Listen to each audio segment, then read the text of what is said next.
Eklavya રેસિડેન્શિયલી model school જ્યારે સાગબારામાં છેલ્લા 2013થી કાર્યરત હતી અને એનું બિલ્ડિંગ અને સંકુલ બાકી હતું, જે આજે આદિજાતિ વિકાસ વિભાગ, ભારત સરકાર અને ગુજરાત સરકારના સહયોગથી આજે તૈયાર થયું છે, ત્યારે એના લોકાર્પણમાં આદિજાતિ મંત્રી નરેશભાઈ પટેલજી, સાંસદ મનસુખભાઈ વસાવા અને તમામ પદાધિકારીઓ, કલેક્ટર અને પ્રાયોજનાની ઉપસ્થિતિમાં આજે લોકાર્પણ કર્યું છે, જેને અમે સહર્ષતાથી આવકારીએ છીએ, વધાવીએ છીએ.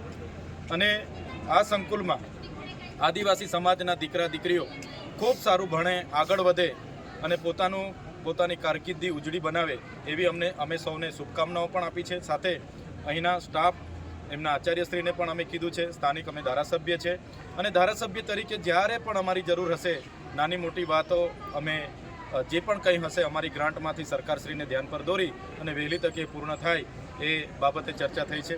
એક નાનું ડિસ્પ્યુટ અમારું એવું થયું કે ગુજરાત સરકારનો આ કાર્યક્રમ છે લોકાર્પણનો, મારા મત વિસ્તારમાં છે, હું અહીંયા જ છું, સાગબારા જ છું, છતાં આ કાર્યક્રમમાં જિલ્લાના વહીવટી તંત્ર દ્વારા એક ફોન સુદ્ધા મને કરવામાં નથી આવ્યો કે મને આમંત્રણ પત્રિકા પણ આપવામાં નથી આવી. ત્યારે એક લોકોના ચૂંટાયેલા પ્રતિનિધિ તરીકે મારા મત વિસ્તારમાં સરકારનો આટલો મોટો કાર્યક્રમ થતો હોય અને મારી અવગણના કરવામાં આવે, એ મારી અવગણના નથી, પણ એ મને જે લોકોએ ચૂંટીને ધારાસભ્ય બનાવ્યો છે એ લોકોની અવગણના છે. અને અમે અહીંયા આવીને બાળકોને પ્રોત્સાહન પૂરું પાડીએ એમાં તો કોઈને શું કામ વાંધો હોવો જોઈએ, મને બોલાવવા જ જોઈએ. છતાં અવારનવાર જિલ્લા વહીવટી તંત્રના અધિકારીઓ અમને આ પ્રકારની અવગણના કરીને અમને ઉશ્કેરવાના કામ કરે છે, અમને એકબીજા પ્રત્યે લડાવવાના, દેશભાવ ઊભા કરવાના. અહીંયા શિક્ષણનું બાળકોને પ્રોત્સાહન આપવાની જગ્યાએ પણ આ વસ્તુ લઈને બેસે છે. તકતીમાં મારું નામ નથી, કાર્ડમાં મારું નામ નથી, એનાથી મને કંઈ ફેર નથી પડતો. અમે તો લોકોના મનમાં વસેલા છે, લોકોના દિલમાં વસેલા છે, અમને તકતી ભક્તિથી જરૂર નથી. પણ જે અમારા લોકો વચ્ચે અવગણના થાય અને અમારા લોકો અમને કહે કે સાહેબ અમારે ત્યાં કાર્યક્રમ છે, તમે આવજો, ત્યારે અમને અમારા સ્વાભિમાન પર અસર પડે છે, સ્વમાન પર અસર પડે છે.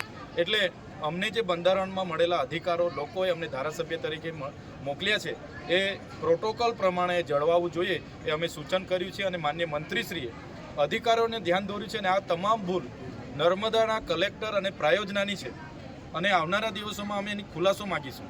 અને આ જ પ્રકારની ભૂલો વારે ઘડે કરતા રહેશે તો અમે કોઈ અમારા સ્વાભિમાન પર આવશે ત્યારે અમે સહન કરવા નથી. એમના પ્રોટોકોલ વિભાગમાં પણ હું ગુજરાત સરકારમાં લખું છું, આના ખુલાસા ત્યાંથી પણ હું માગીશ.